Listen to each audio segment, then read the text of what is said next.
L'audit du fichier, bien sûr notre audit, a permis de déceler plus de 106 codes d'état civil inexistants dans le document du ministère de l'Intérieur.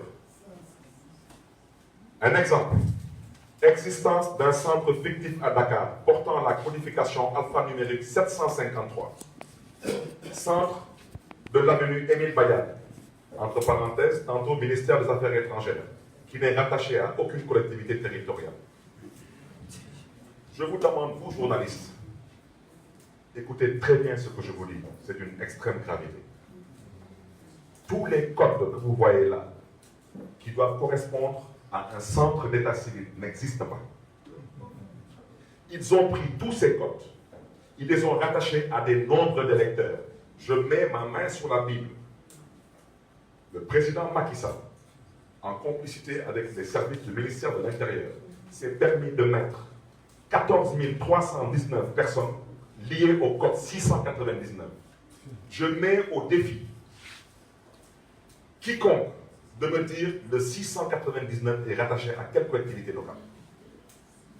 Il n'existe pas. Personne n'a un acte d'état civil en bonne et due forme avec un code 699. Le code 699 n'existe nulle part sur toute l'étendue du territoire national. C'est valable pour le code 713, 434, 182 et j'en passe. Là, je vous ai fait une petite synthèse. On est à plus de 180 000 électeurs qui n'existent pas. Ils n'ont pas d'acte d'état civil. Ils n'existent pas. Ce sont des personnes virtuelles qu'on a transformées en personnes réelles dans le fichier. Et ça, je le répète, c'est d'une extrême gravité et j'espère que le procureur de la République aura le courage de s'autosaisir parce que cette histoire n'est pas encore terminée. Nous allons passer au 5e point, c'est l'inscription massive d'électeurs par audience foraine. Nous avons pris quelques exemples parce que les audiences foraines, nous les maires, nous savons comment ça marche. Les audiences foraines sont traditionnellement organisées par le ministère de la Justice, en rapport avec les tribunaux d'instance, les préfectures et les collectivités locales, avec une communication et une information à l'échelle nationale. Ce qu'on a remarqué, c'est que les audiences foraines ont été organisées dans le flou, sans aucune forme de communication. Ce qui a contribué à gonfler l'électorat dans certains départements. Nous avons pris des cas qui nous tiennent à cœur, parce que quand on doit crier au voleur, on doit savoir qui est le voleur. Le cas de la commune de Boké-Dialoubé. Boké-Dialoubé, c'est la commune de l'ancien ministre de l'Intérieur, Abdoulaye Daouda Diallo, dans le département de Podor, qui a 381 inscriptions par audience foraine en 2013, 533 en 2014, 929 en 2015, 204 en 2016, 874 en 2017, soit un total de 2921 cas en 5 ans, ce qui est impossible. Impossible. Ça ne se passe pas en milieu urbain, ça ne se passera pas non plus là-bas.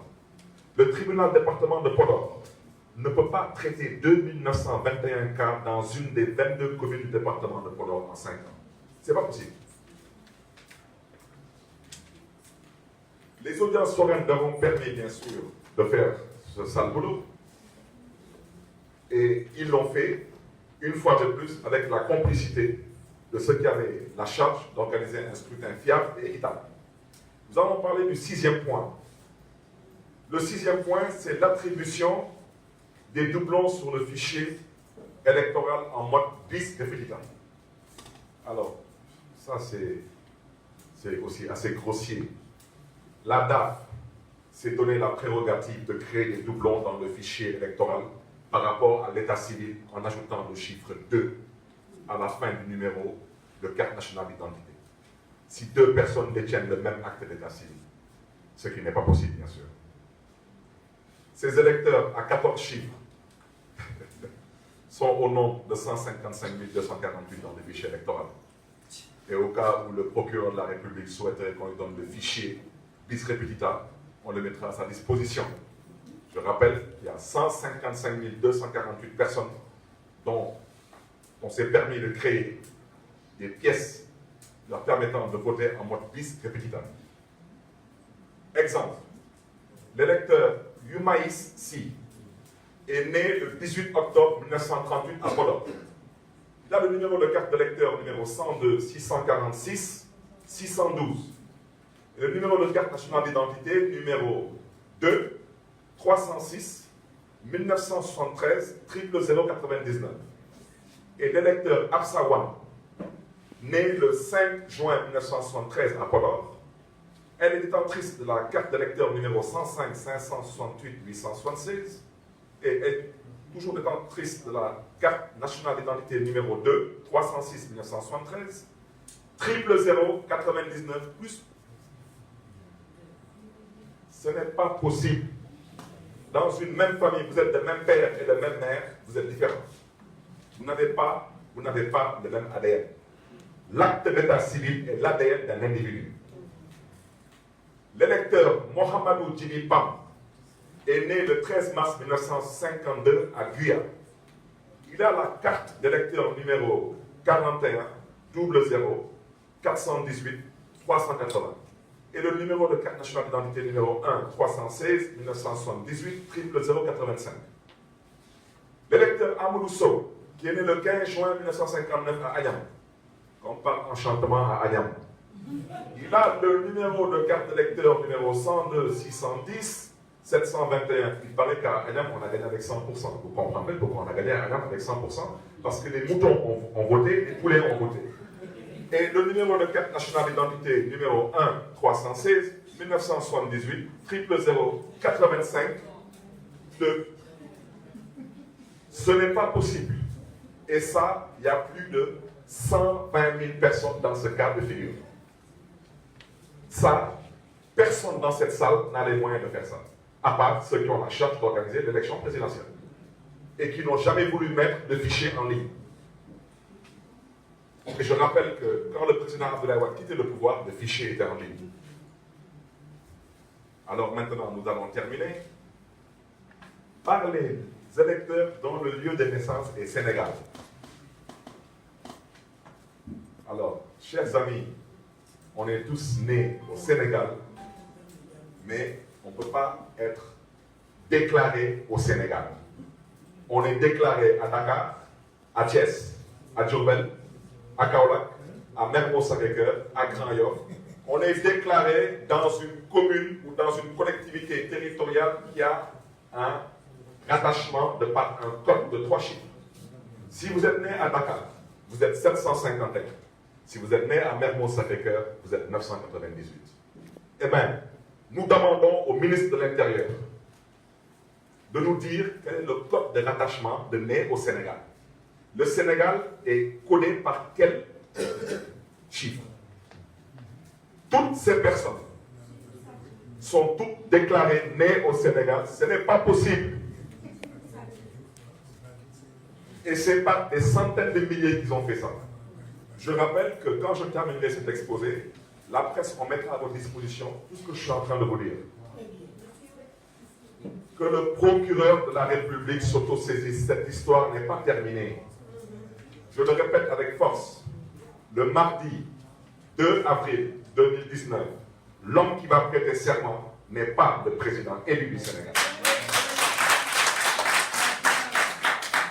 Cet homme s'est déclaré un président élu du Sénégal de par un hold-up électoral, une fraude électorale, avec la complicité des plus hauts magistrats de ce pays et des institutions qui ont la responsabilité et la charge d'organiser un scrutin équitable et fiable. C'est ça la vérité. Ces personnes-là, nous pouvons vous donner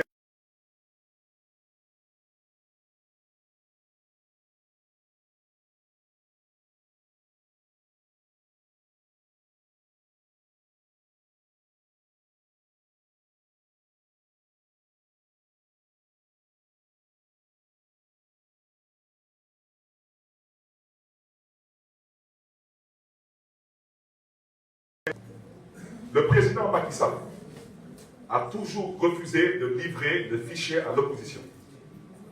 Il en a même multiplié les anomalies dans toutes les circonscriptions électorales. Ces anomalies lui ont permis d'insérer dans le fichier près d'1 million d'électeurs fictifs car n'ayant pas d'acte d'état civil valable. Nous avons un tableau qui semble-t-il... Allez-y, un peu plus gros s'il vous plaît. Un peu plus gros s'il vous plaît.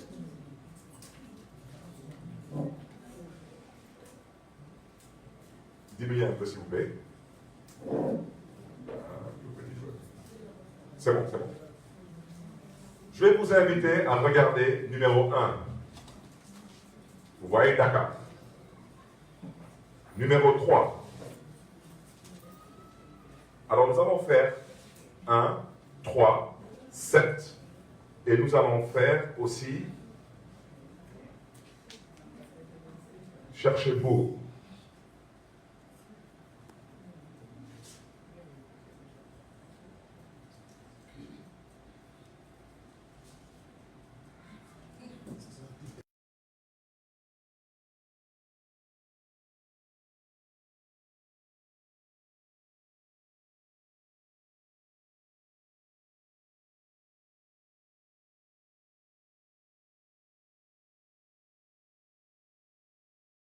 De cela. La preuve, l'Assemblée nationale du Sénégal ne peut être dissoute qu'en septembre 2019. Ça ne fait même pas encore 24 mois. Voilà, s'il vous plaît. Restez là, s'il vous plaît.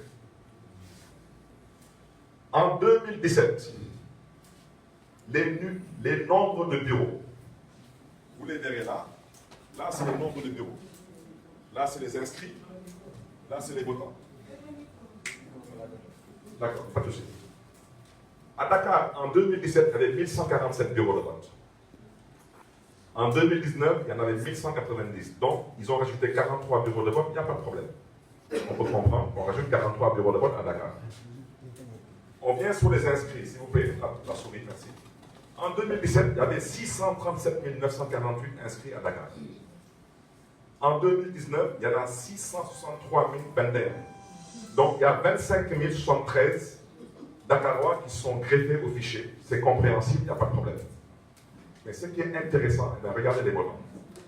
Alors, les votants, il y a 340 015 votants en 2017, et en 2019, il y en a 456 107, soit une variation de 116 092. C'est impossible.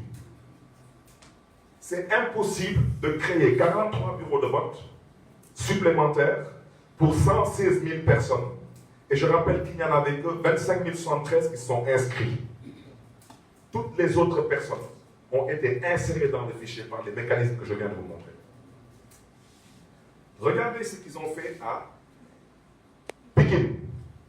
À Pékin, en 2017, il y avait 966 bureaux de vote.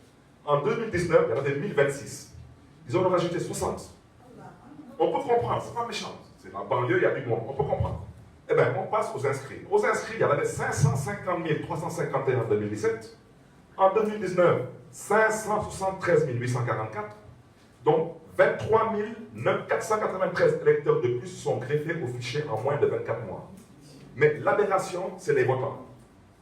En 2017, il y avait 257 817 votants contre 380 188 votants en 2019, et en l'espace de 24 mois, ils ont rajouté 122 371 votants. Ce n'est pas possible. Ils ont inséré ces personnes dans le fichier par les mécanismes que je vous ai démontrés. Et vous verrez vous-même que partout où ils pensent qu'ils ne sont pas menacés, vous avez vu à Dakar, ils ont rajouté 116 092 personnes. À Pékin, ils ont rajouté 122 371 personnes. Mais comme ils ne se sentent pas menacés à Guédiawaye, ils ont rajouté que 37 817 personnes.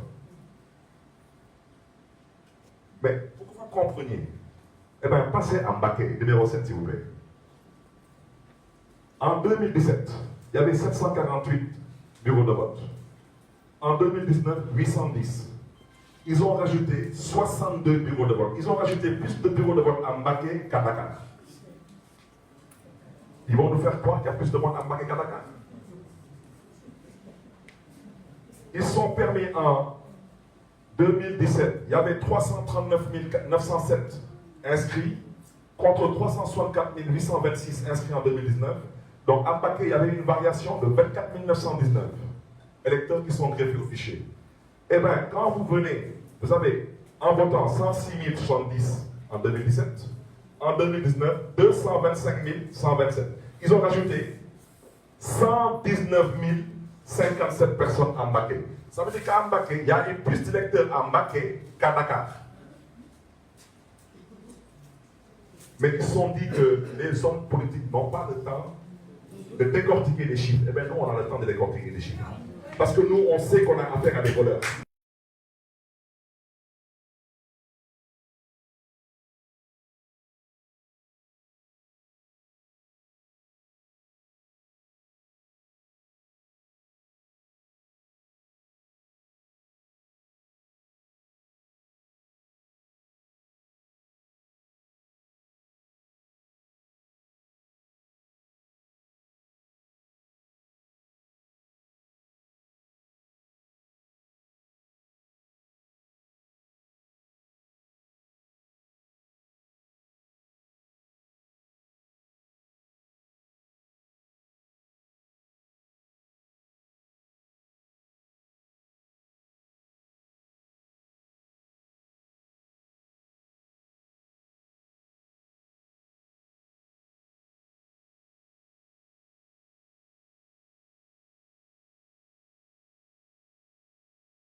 Et vous verrez vous-même qu'au finish,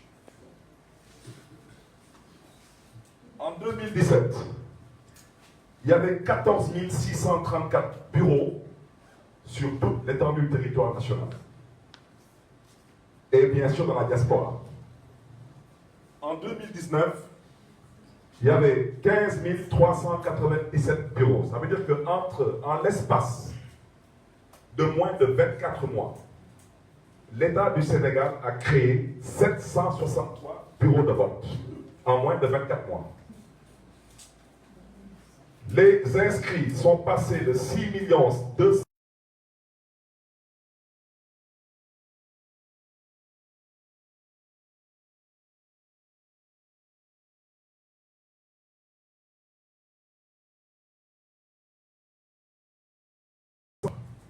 parce que entre les primo-votants, etc., on peut comprendre.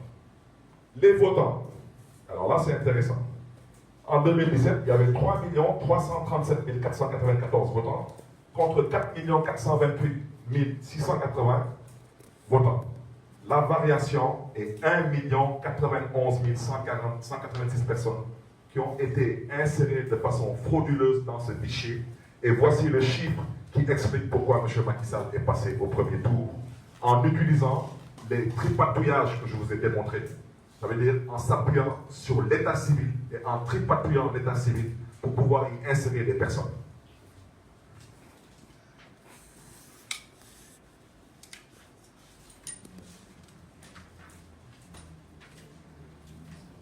Ces actes ont fini de décrédibiliser même notre carte nationale d'identité biométrique. Malgré un investissement faramineux et ahurissant de plus de 52 milliards de francs CFA, certains pays de la CEDEAO ne reconnaissent même pas cette pièce nationale d'identité. En conclusion, c'est l'avant-dernier point.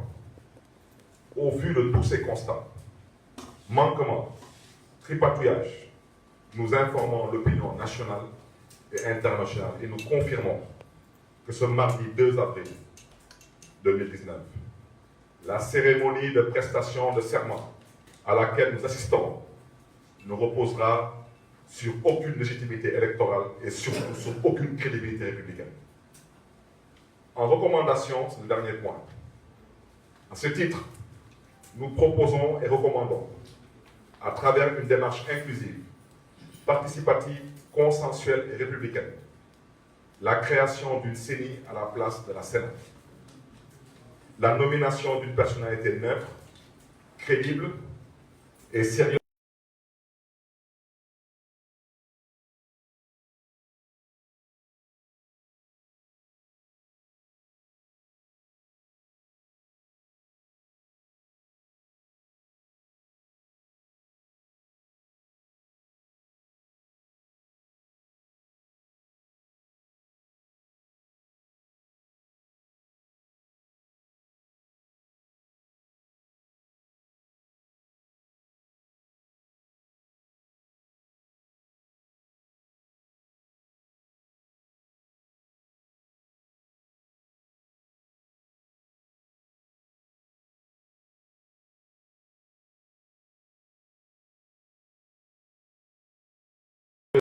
assister à un tripatouillage de notre état civil, cela est inadmissible. Et pour exemple,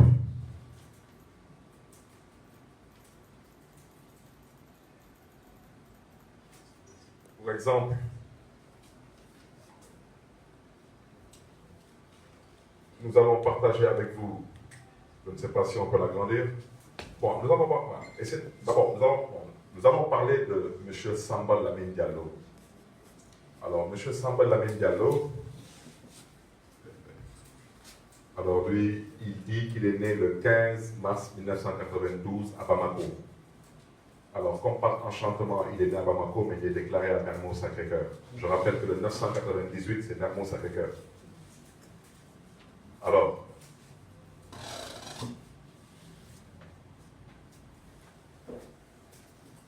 je voudrais dire à l'attention de ceux qui